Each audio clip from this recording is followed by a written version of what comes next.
Hi, this is Usha. Welcome to Rathod's IAS classes. Today in this lecture, we are going to discuss current affairs of 26 January 2021. First of all, I wish you a very happy Republic Day to all of you. So in this lecture, we are going to discuss 8 topics which are very much relevant to UPSC. So let's get started with our discussion and let us see first article. So before seeing this article, I want to make a small announcement on this platform. So we came up with this current affairs package course. So in this course, we are exclusively focusing on current affairs and also mains answer writing practice. So what is importance of current affairs? So if you see 50 to 60% of your questions, either it may be prelims or either it may be mains, that will come from current affairs. And if you are talking about static syllabus also, that will be connected with this current affairs. And next one is, if you are talking about mains questions, about 50 to 60% of questions that will be from current affairs in especially GS paper 2 and GS paper 3. So this course is very useful to clear UPSC, and we are also focusing on prelims practice question. Not only reading current affairs is important, but you need to understand where you are lagging in your preparation. That can be known when you are practicing practice questions.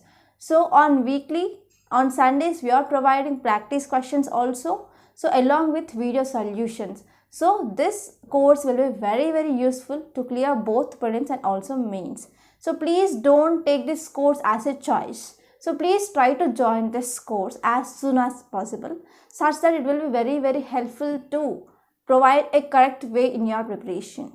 So for further details of this course, which are given in the description box, so please visit once. And now let us come back and let us see first article.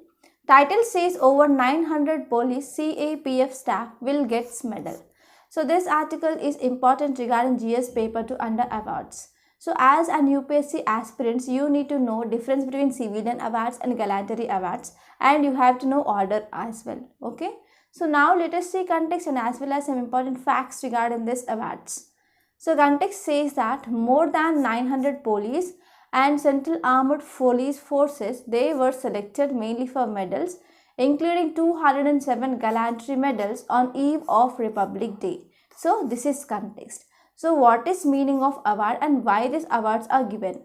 So these awards are token of respect and honor conferred to people with noteworthy achievement. So whenever any person who have some achievements in his life, mainly to honor him, awards will be given. So if you are talking about these awards, are majorly divided into two categories.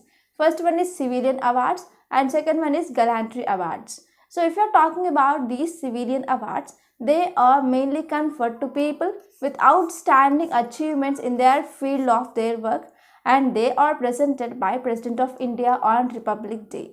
Okay, and if you are talking about civilian awards, they are categorized into 4 types based on the degree of honor. So first degree of honor here is Bharat Ratna, second one is Padma Vibhushan, third one is Padma Bhushan, fourth one is Padma Shri. So you need to remember this order. So this order will be not only important for UPSC but also other state public service exams. And now let us talk about gallantry awards. So these gallantry awards, they are mainly presented to personnel in forces for bravery and as well as valor. So if you are talking about this order of precedence, the first one is Param Veer Chakra, second honor is Mahavir Chakra, third one is Veer Chakra, fourth one is Ashok Chakra, fifth one is Kirti Chakra, and last one is Shaurya Chakra. So if you are talking about these top 3, that is Param Veer Chakra, Mahavir Chakra, Veer Chakra, they came into existence after our independence. Okay, so these are some important things that you should remember regarding this article. Now let us see next article.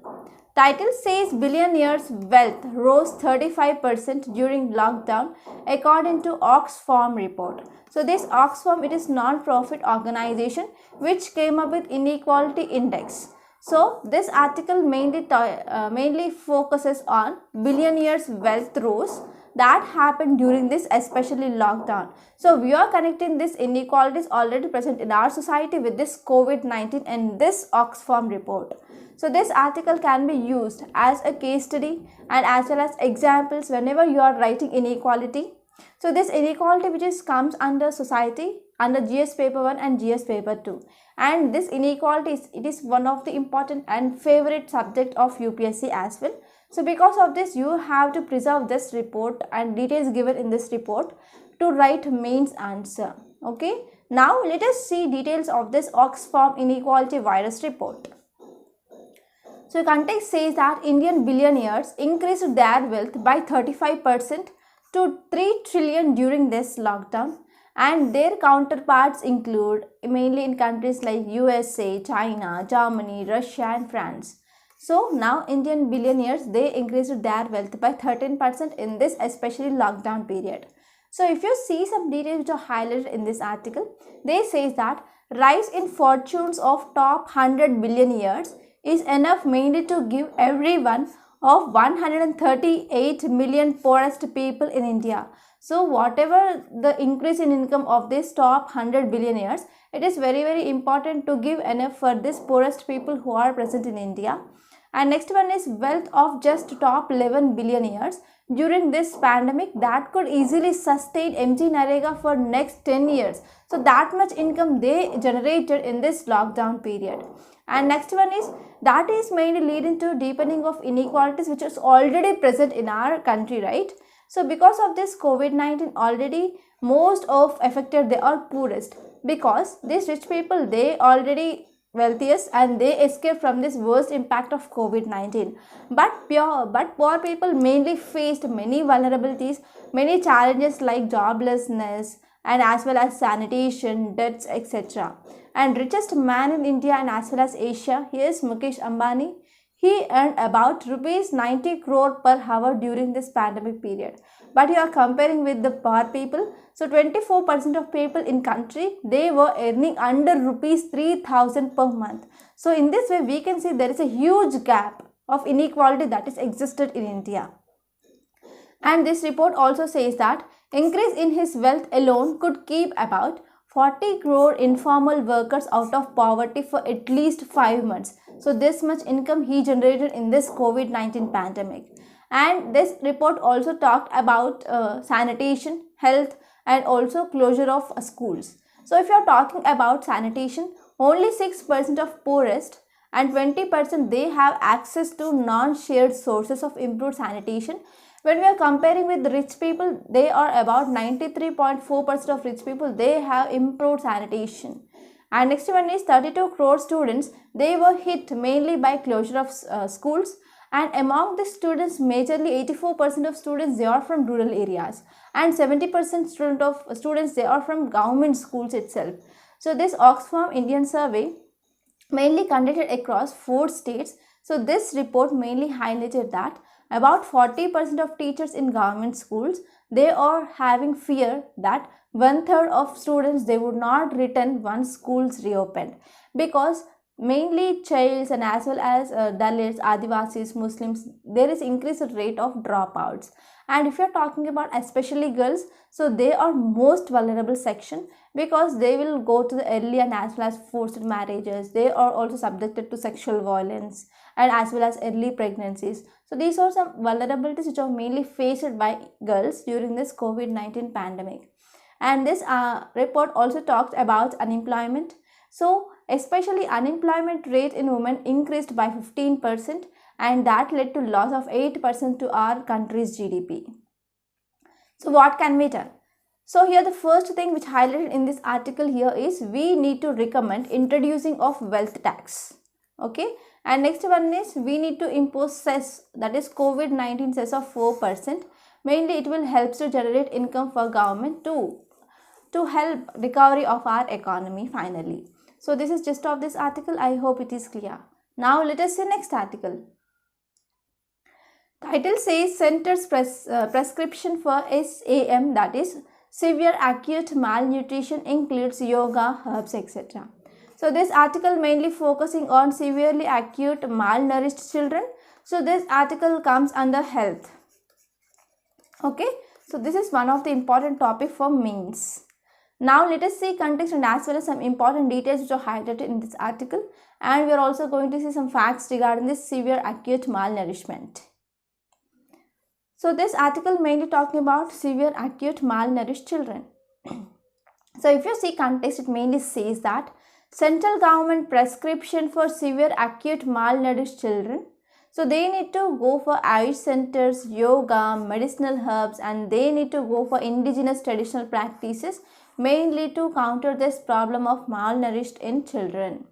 And in this context, Ministry of Women and Child Development gave some guidelines to state government made to identify such children who are severely affected with this malnourishment, and if necessary those children they should be referred to hospitals and as well as some Ayush clinics for treatment of this malnourishment. So why this step it is taken by government? If you see data, because of COVID-19 which impact malnourishment, that led to increased level of malnourishment in country. So there is increased rate of wasting, stunting and under 5 deaths, etc. So because of this, whenever we are moving towards Ayush, this system mainly builds and also promotes health and wellness among people. And we can address some problems of nutrition mainly by tapping with indigenous traditional practices rather than going for artificial medicines. Okay, and if you see what is a severe acute malnourishment. So this is mainly defined by a very low weight for height and by visible severe wasting, that is a low weight, by presence of some nutritional edema, and as well as that is leading to increased child mortality, etc. Mainly to control this child mortality or to decrease this child mortality, we need to improve maternal health, and this maternal health mainly dependent on heavily on this reducing malnourishment.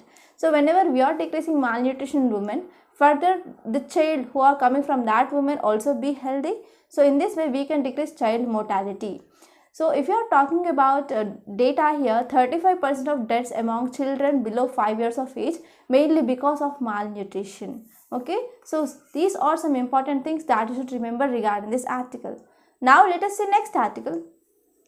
Title says government may tweak, that means adjust, custom duty on a host of goods in budget. So this article mainly focus on customs duty. So this custom duty is very important topic under economy which comes under GS paper 3. And this topic will be important for both the prelims and also mains. Now let us see context. Here government may tweak custom duty in budget on several goods like furniture, raw materials, copper scrap, certain chemicals, telecom equipments, rubber products. So recently what happened, import duty on so and so products that increased by government mainly to protect domestic industries, domestic companies, etc. So now here government will go for adjustment of this custom duty in this budget.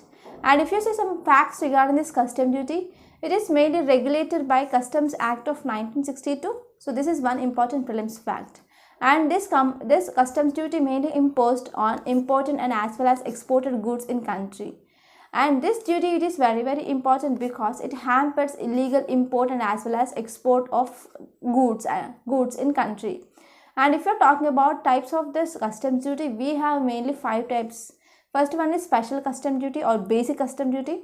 Next one is countervailing duty, that is countervailing duty, and next one is special countervailing duty, anti-dumping and as well as protective duties. So these are some important types of this custom duties which are present in India.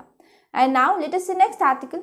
Title says India-China troops clashed at Nakula. So you need to focus on this Nakula as we are discussing about this India-China border conflict since May 2020 onwards. So we are not going to discuss why it is happening there. Now we are focusing only on Nakula.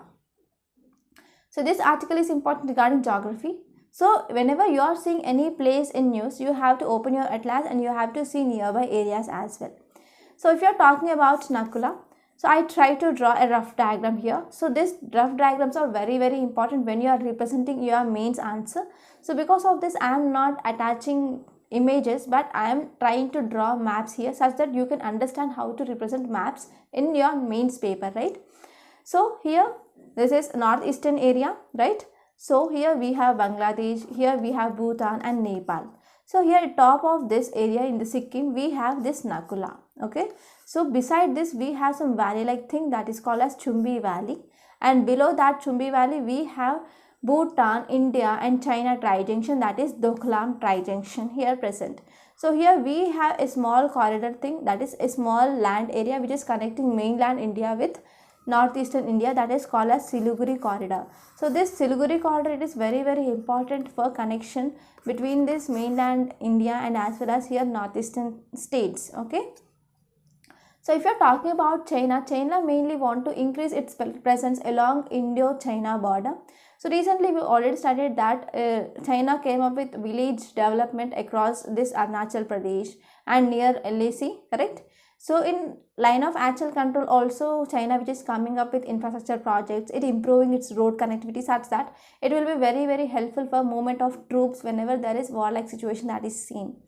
And as well as at LAC, in the yesterday's lecture we studied that in Chinese army also using Indian roads mainly to trespass here. So what might be the reason China is just increasing its presence in along its border? So first reason might be India need to be engaged in continental sphere, but India should be diverted from maritime sphere. So whenever India is diverted and India is focused at continental sphere, so it can increase its influence in the Indo-Pacific region. So this is one important strategy of China.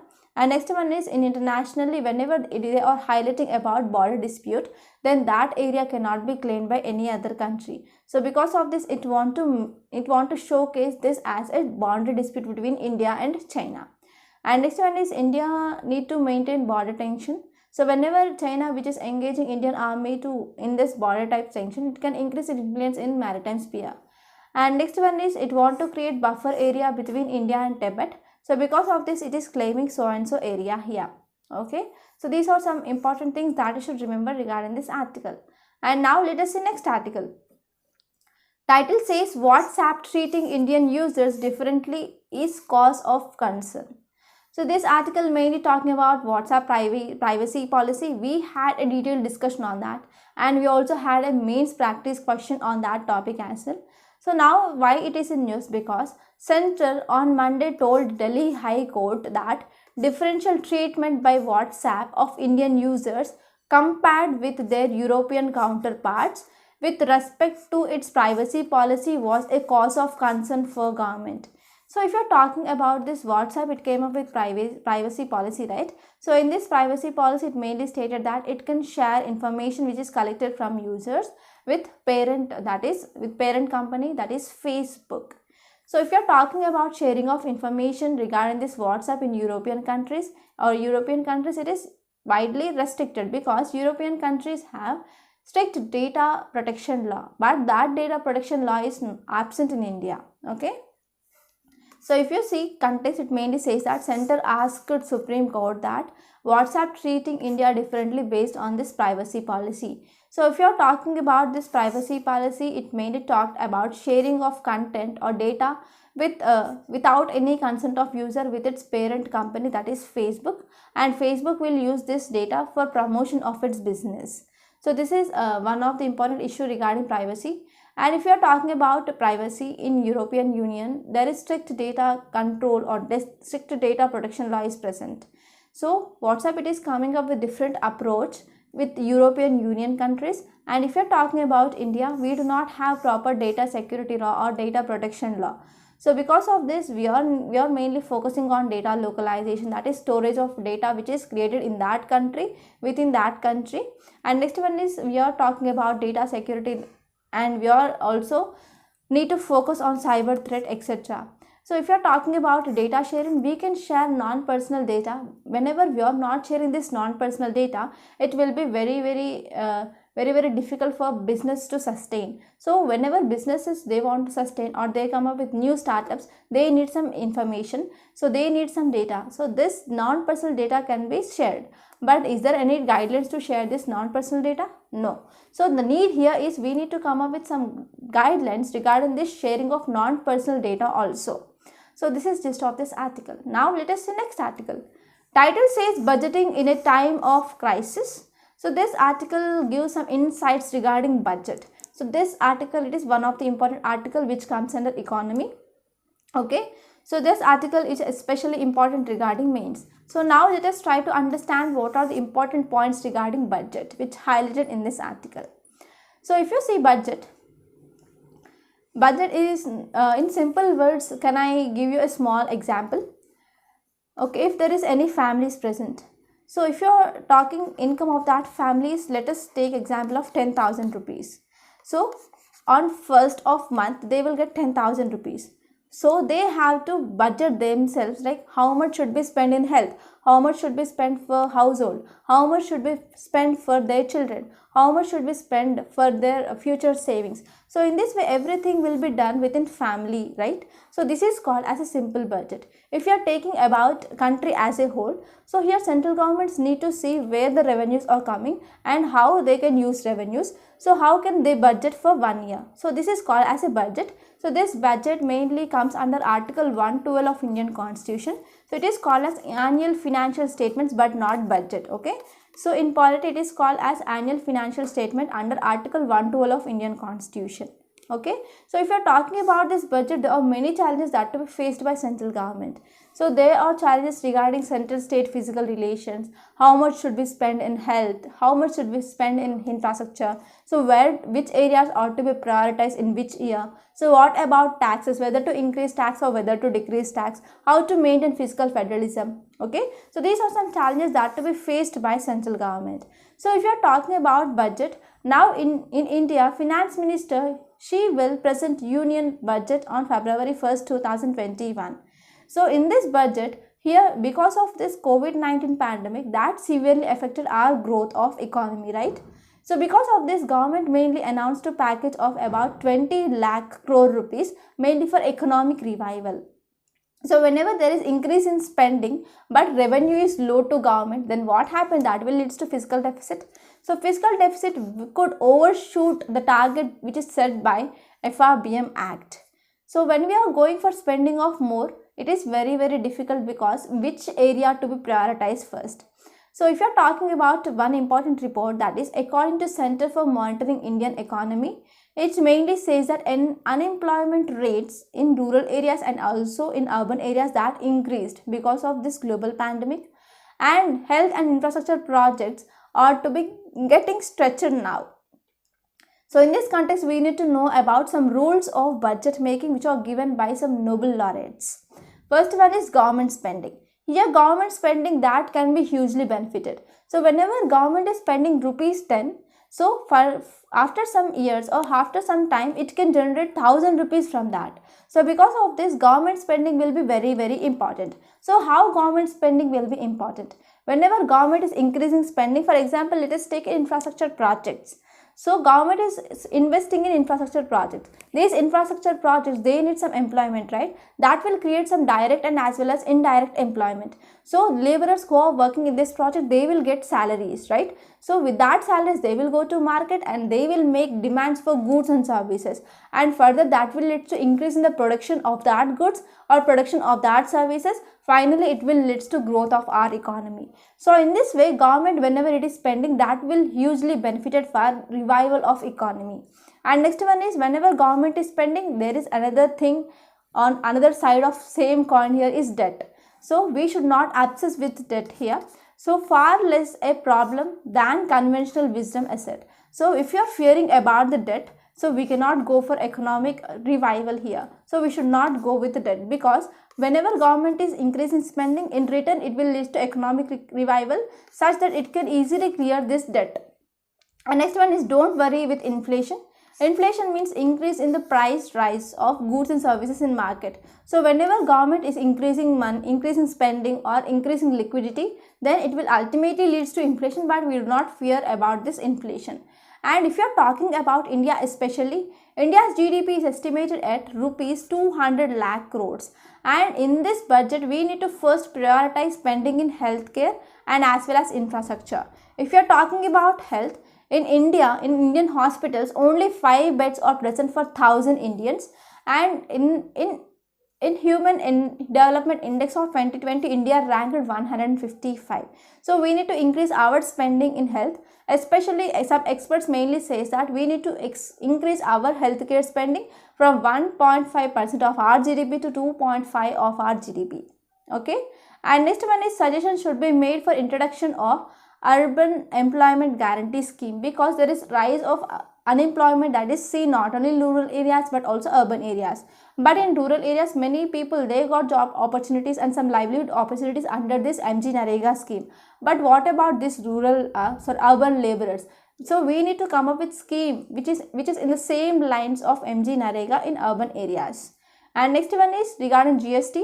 GST, it is goods and services tax which imposed by government in 2017, and it is one nation one tax system.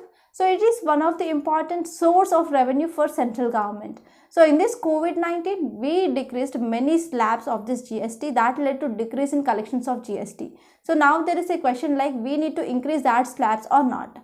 And next one is we can impose cess and surcharges on super rich.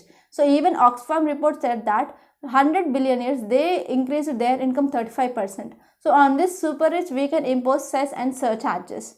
And next one is we can go for disinvestment. So this disinvestment also one of the good sign for economic revival. So these are some important points that you should remember regarding this article. And now let us say next article, the time for not mass but target vaccination. So this article is again important regarding science and technology, regarding vaccines, and also governance regarding GS paper 2. So regarding vaccines, we had a detailed explanation and detailed discussions, right? So we are only focusing on here targeted vaccination. So these three paragraphs mainly talking about this targeted vaccination. And now let us have a discussion on that priority of vaccination now. So this article mainly talking about targeted vaccination. So we come up with this COVID-19 vaccine and we came up with this priority sector, okay, priority grouping. So four priority groupings are come up. The first one is healthcare workers, second one is frontline, third one is people who are having below age of 55 but they are suffering with comorbidities, and next one is old elderly people who are more than 55 years. So these are four priority groups under this phase 1 of vaccination here. So here this article mainly talking about this targeted vaccination. So this COVID-19 vaccination, India first, they need to give priority that should be given to targeted vaccination mainly to prevent deaths. The first one is citizens who are above 55 years. They mainly contain comorbidities like diabetes mellitus, hypertension, obesity, chronic lung disease, heart disease, liver disease, kidney disease, etc. They need to be vaccinated first here. So with the help of local government, we can take help from local organizations, local government like municipalities and panchayat. So we can go for enumeration, registration, vaccination of this group of people first. And next one is as schools reopen, children, they could acquire infection mainly from school. They can transmit infection to their parents and as well as grandparents. So here under this priority vaccination, we need to vaccine teachers and as well as ancillary staffs who are working in these schools. And next one is we need to prioritize innovative approach. Whenever we are going for innovative approach, then only we can eliminate this coronavirus from country, and as well as we can encourage all other countries across the world to resolve this global eradication. And next one is virus is mutating. So there is one important challenge here is mutation of virus. So new virus variants are coming up and new strains are emerging. So we need to check already vaccines are present, right? So these vaccines are against acting this or not. So whether they are creating immunity regarding this new strain of virus or not. So we need to check it. So if it is not working, then we can go for again further studies and we can come up with the new designs of these vaccines. So for this global collaboration is very, very important. And next one is virus transmission. It is now is only human to human, but there is no animal reservoir as of now. So if you are talking about some animals, so infection may be transmitted from human to some type of animals. Those animals are called as feline. They include cats, tigers, lions, leopards, etc. And next group of animals here is Mustelidae. So these Mustelidae animals, they after infection got to that animals, they have power and they can transmit that disease to humans. So here in this Mustelidae, we can see infection that will transfer from animals to humans. So mainly we need to stop this animal reservoirs, mainly to decrease the transmission of this virus from humans to animals. We need to vaccinate humans first. Vaccination is very, very important. Okay, so this is the gist of this article. I hope it is clear. Now let us see mains question. Explain impact of pandemic on budgeting. So this question is mainly regarding economy. Please try to read that article. We have a detailed explanation on that. Okay, please read this article once or twice and come up with introduction, body and conclusion. Okay, so this is a structuring of answer. So try to write answer in introduction, body and conclusion. So answer should not be more than 150 words. So by this we are concluding today. I hope you enjoyed this lecture. Please subscribe to my channel and don't forget to like, share and comment my videos. Thank you so much.